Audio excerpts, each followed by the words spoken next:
What's going on today, guys? I don't quite know where this video is gonna go. I'm just gonna make a serration video and we're gonna see where it takes us, you know.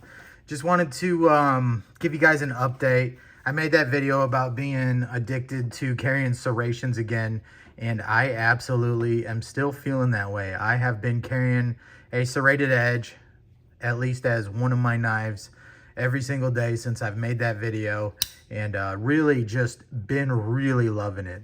This knife was the knife I was talking about that I ordered. This was the K390 full serrated edge. You can see it's already got some patina cooking on there. It's like getting really hot in North Carolina, and I've been carrying, let's just get it out of my pocket right now and I'll show you exactly how and why that patina has happened. So I've been carrying this little guy for review. This video should be posted or posting soon. This is the Jack Wolf Knives fixed blade, but how cool is this pairing? It's got me covered, right? Everything I could ever need. So this has been in my right front pocket because, of course, I had to get the review for this and let you guys know how it went. Put that back in my pocket. And then this has been tucked inside my waistband. I put a new clip on it. And not new, I just had it laying around. And actually, this is a really old clip. It came with a black clip, but it has no hole for the lanyard. Like, I was wondering when I was putting that on there, is that how they used to do them, or did this clip never get punched?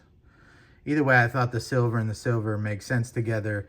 I've got something special that's gonna get cooked up by RC Blade Works for the handle with a cool inlay. We're gonna go micarta. I'll order an MXG lowrider clip. We're gonna do all the goodies on this guy.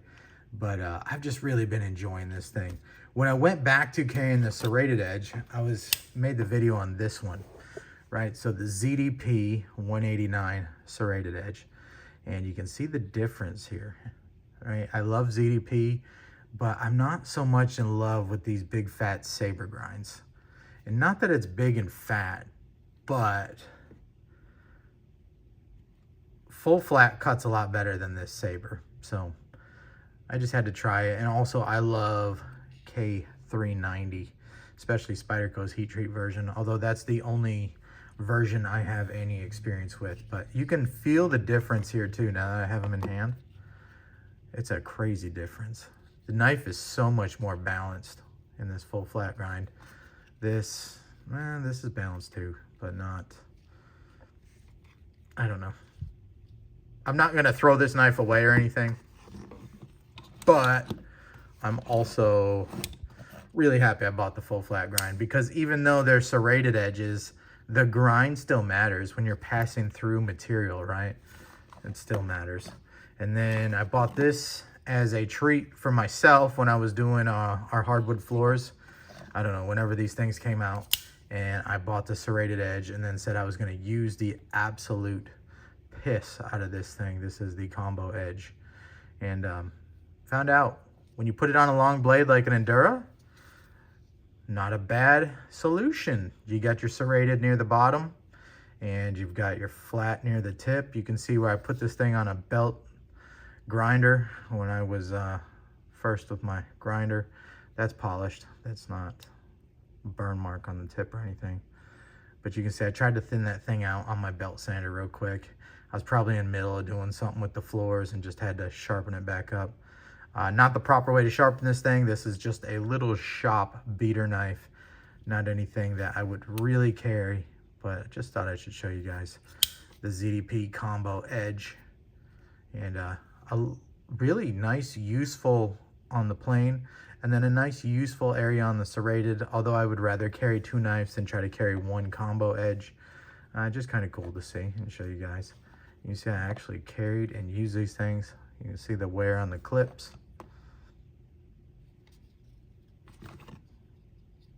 That's all natural patina there from just carrying these things. I live this life, man. There's the patina to prove it. I got all these things brand new, and I really do like my serrated edge. Ooh, man, we need to take this thing apart and clean it. This was my yard mowing knife for a long time. This is a really old military in their older style serrations. This is one of the ones I was talking about that I have touched up over the years. Sometimes I didn't do it properly, just trying to do it quick. I put a diamond file on the back of this thing before. I also wanted to try to see if I could sharpen them up by just kind of laying it down on the back and trying to get somewhat of a burr in between these serrations. And it worked for a while, but I think I need to send this thing back to Spyderco for a real sharpening. And anyways, it's pretty dull now, finally. I know S30V, you know, doesn't have the world's greatest edge holding or anything, or maybe not even, you know, I don't know. I still wouldn't call it a budget steel, but either way, it's time to sharpen it. Serrations have a lot more cutting edge. So by just the nature of that, they're going to hold their edge a little bit longer, because there's a lot more. If you were to take a string and trace it along each one of these serrations and then stretch the string out, right, it'd be longer than a plain edge. So there's just more sharp edge there. And anyways, how aggressive they cut is what I was telling you guys that I really appreciate. And I got to tell you, after carrying and using this thing in the full flat grind, I really like it. Is it for everybody? Could I just say everybody should always carry a serrated edge because it will be better at everything? No, I'm not going to say that. But I enjoy it, you know. And a few people that have given me any feedback on any of their serrated edge had said that they really enjoy it too. I've got a few things to cut here. And then I've got a few different ways. We're not going to touch any of them up, but I'm just going to show you how I would touch them up. But I don't know if you guys are like me. And whoever did the campaign for cutting these like Gatorade bottle holder things really did a good job, because I cut all of them. And the way that the tip will bite in and grab like a tip of a knife poking something. This is a plain edge because we're going to cut a few different things.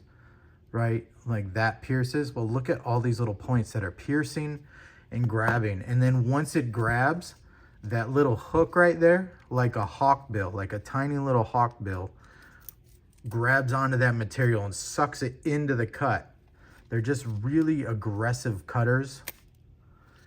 And it's not, you can push cut if they're sharp enough, being like, you know, sometimes when you're cutting wrapping paper, that's a push cut, when you can just glide it and it just very satisfying, right? But that edge like that doesn't always last. Some steel's better than others, that original initial sharpness, and then some just hold the working edge for a long time. Luckily this one's M4. This one gets stupidly sharp fairly easy, and most things, because of the blade stock, it push cuts really well, nice and easy. There's nothing to complain about. We all know that plain edge will do the job.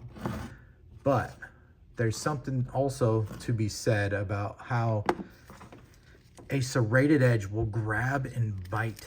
Of course, stuff like rope, you guys know that. You could bunch this thing up and maybe simulate a bunch of fibers or something, right?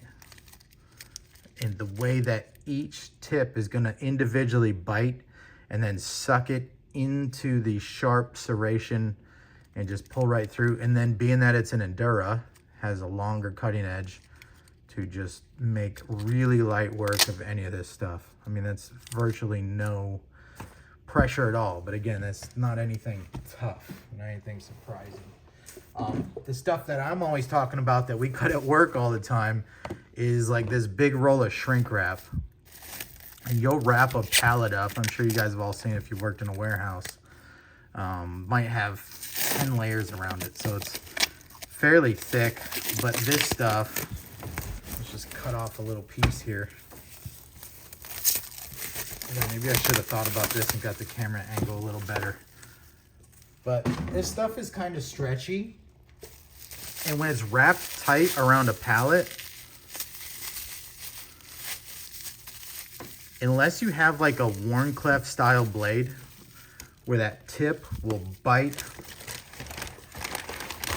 like through the plastic and then cut, right? If you're trying to cut on the belly, sometimes, and because, you know what I mean, you're just slicing, you want to get the job done. right? You have to get the absolute tip in there. And then once you use your tip for so many days, or you're on week 3 of your shift or whatever, that tip can get dull, and then you got to sharpen up the tip again, and now we can use it, right? That's where a lot of people just use the utility blades, or you can just swap the razor blades in and out like a box cutter, right? Because you're using that tip so much.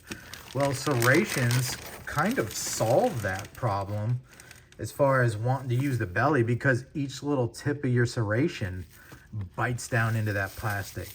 And I'm not boggling anybody's mind right now. We all know that this is the type of stuff that serrated edge really excels at. Now, not to say that a nice sharp plain edge can't, right? But I'm saying that it's a different experience, and I like it. I like the aggressive, like, bite, pull, and just stay there. Let's cut some zip ties and see how that does. And then for the ultimate, but not really ultimate, we're just gonna cut some cardboard. I'm gonna show you. It doesn't like tear cardboard up like you may think. So I got a mess going here. But, all right, this is an impromptu video. I really don't have any thoughts together. I'm just kind of just giving you some of my experiences. So when I cut like a zip tie, you can see sometimes it'll just catch one serration and it'll just cut like a little mini hawkbill. And you barely, I mean, we could do 2. You barely have to, if I can pinch on it, there's just effortlessly soars through stuff like this. I'm trying not to let it slip and not get cut and working around the camera. But it's so easy to aggressively cut stuff like that with serrations. This is one of those really thick, like, zip ties that you might use for a HVAC or something, HVAC unit. Let's see how fast this cuts through this big whomper. We'll see how the plain edge does. That's a big fat zip tie. Slid off. Again, I don't know, I feel like a salesman or something, when it doesn't matter to me if you guys ever try a serrated edge or not. I'm just saying they're cool, and I'm telling you why I like to carry them. Now, if you think about the cut and we only focus the cutting force on that little bit of the side there, and then it cuts up through, you can make it nice and easy, you know. But you could do that every time. But with the serrated edge, I feel like it just does it a little better because you don't even have to think about it. Just the teeth bite and do what they need to do.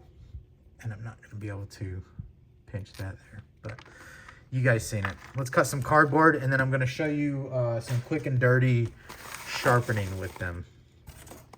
So, not that it's the best at cutting cardboard, but absolutely can if they're sharp. And again, I'm going to tell you exactly why I would recommend a super steel over like a BG10. Let me get this so we can actually see it on camera. So you can see the serration like bites the cardboard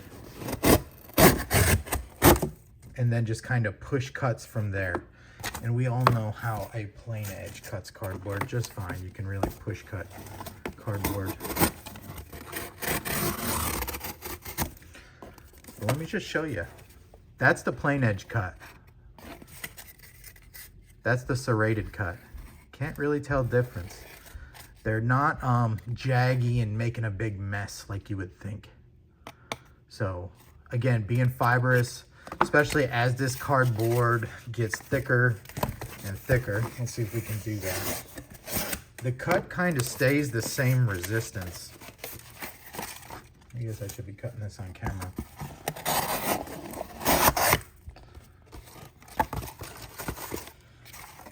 Let's get through 2 sheets. I like to cut like this quite a bit. That's a pull cut.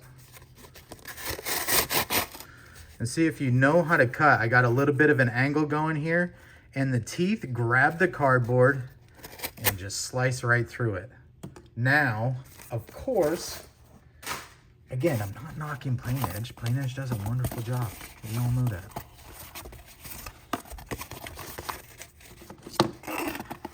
Let's do it the same exact way.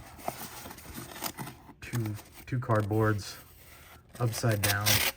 Again, here's where the genius of Spyderco's designs really come in, and why I'm gonna make a separate video on the more I get into knives, the more I fall into the hobby, the more I just go back to Spyderco for their affordability, for their heat treats, for their blade grinds, for just the company being an awesome company, right? And really caring about making a cool, useful product.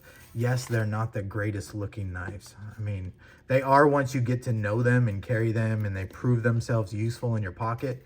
All of a sudden you start to like the way that these ugly things look and how unique they are. But look at the rake on this thing. This is just a regular Delica. Yes, it has the titanium handle conversion on here from...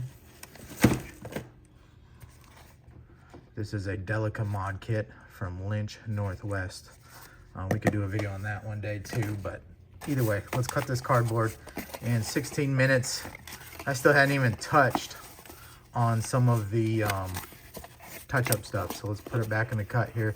Show you that angle though. This angle pushes itself into the cut to give you a lot more aggressive cut.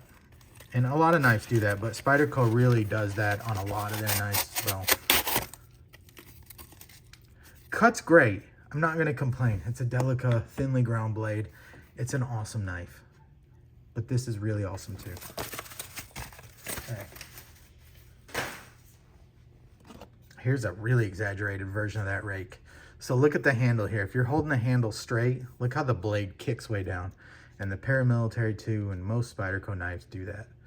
It really lets you put an aggressive cut onto whatever you're cutting. I don't need to tell you guys that. If you've been around my video, and if you're 17 minutes in, a silly impromptu serration video, you guys already know the deal. So how do I sharpen these things? Well, if they get too bad, they're gonna just have to go back.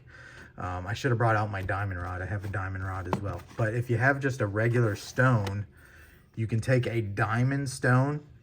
Be careful, you don't want to do it with one of your best diamond stones. Maybe a cheaper one would be better. If you have something ceramic or like the Sharp Maker, just round off a corner, and then this can just go down, and then you can come back. But when you coming back on the back side, the flat side, really lay it down. You don't want to be at an angle here. You really want to be laid way down, not quite touching the spine, but just a little bit lifted, and then just to knock off whatever little burr would be in there. But make sure you round that corner off. You don't want a harsh, sharp edge on your stone. If you have a higher hardness steel like the K390, you're gonna have to be a little more mindful of using ceramic. You know, you want to use ceramic because ceramic's going to sharpen a little better than just a regular bench stone. If you really want to get into some harder work, again, these are really dirty. I just pulled them out of my drawer here because I really don't use them too often. And these may be discontinued now. These were a Spyderco set that they did. Maybe they still have it. This is their medium stone. Again, dirty, really dirty, but you can see the shape here. Round on the side there. So you could actually go in each individual serration and give it a sharpening. And then you could flip to that right there and do it inside each serration. I really don't need to do that very often. I probably need to do it to this, I can't remember which one, the Delica or the Endura. One of them need to really have each serration done. I might just send it back to Spyderco. And from what I've seen, if I remember right, Spyderco still sharpens for free. You just got to send like $5 for return shipping and fill out a form that you'll print online. I think you can send 3 at a time or something like that. So they'll touch them up. But that's why I recommend these higher hardness steels like K390, like ZDP, over something like VG10, because they make a lot of these models, these same models, not the military, but these lightweight versions in the FRN, they make them in VG10. And yes, they're very sharp, and VG10 is a great steel, but it will eventually become dull a lot faster than K390, a lot faster than ZDP.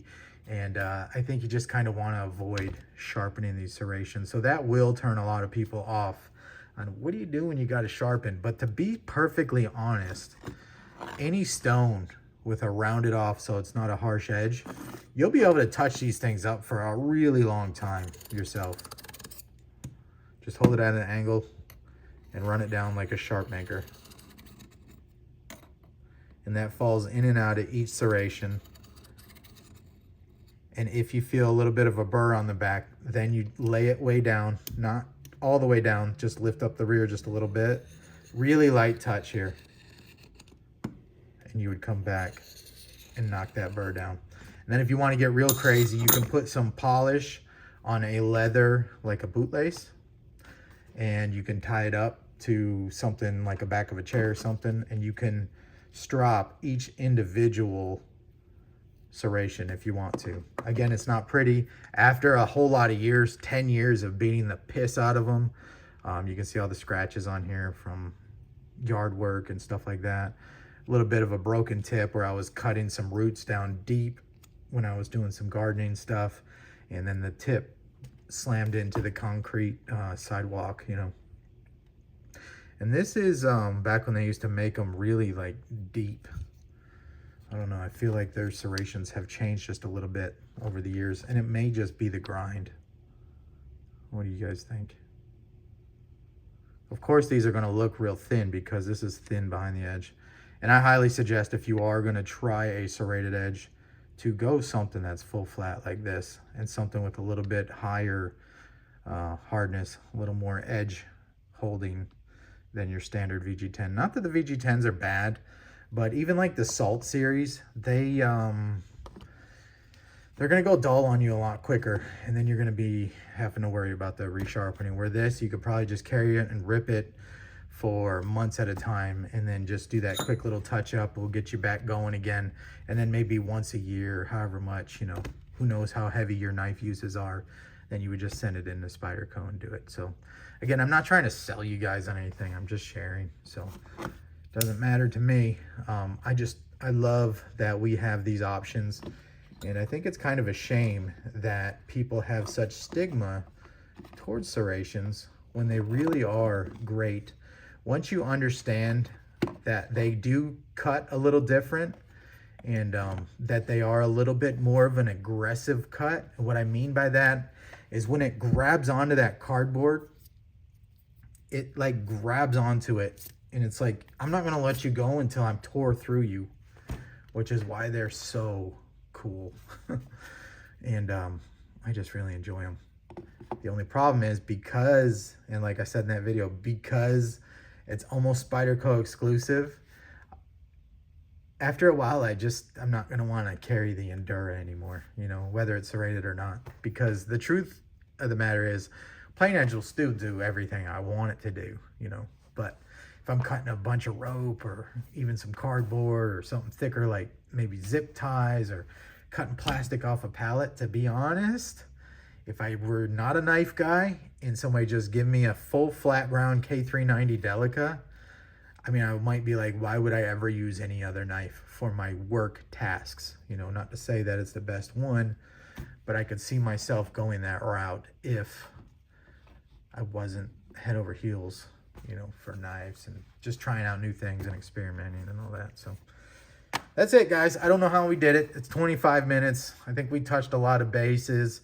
If you guys have any questions, leave comments below. It helps with the algorithm. If you guys have any experiences with your serrated edge, your full serrated edge, again, the partial will get you there, and you kind of get a taste of what it can be, but I think the best version is just a full serrated edge, and you can't really judge them based on anybody else's serrations. You gotta really go with Spyderco. I might actually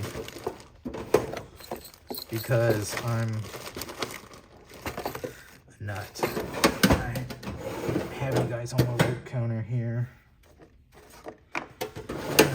Maybe I don't have it. I was going to show you guys some VEF serrations. I should have come a little more prepared. We're just at my workbench here.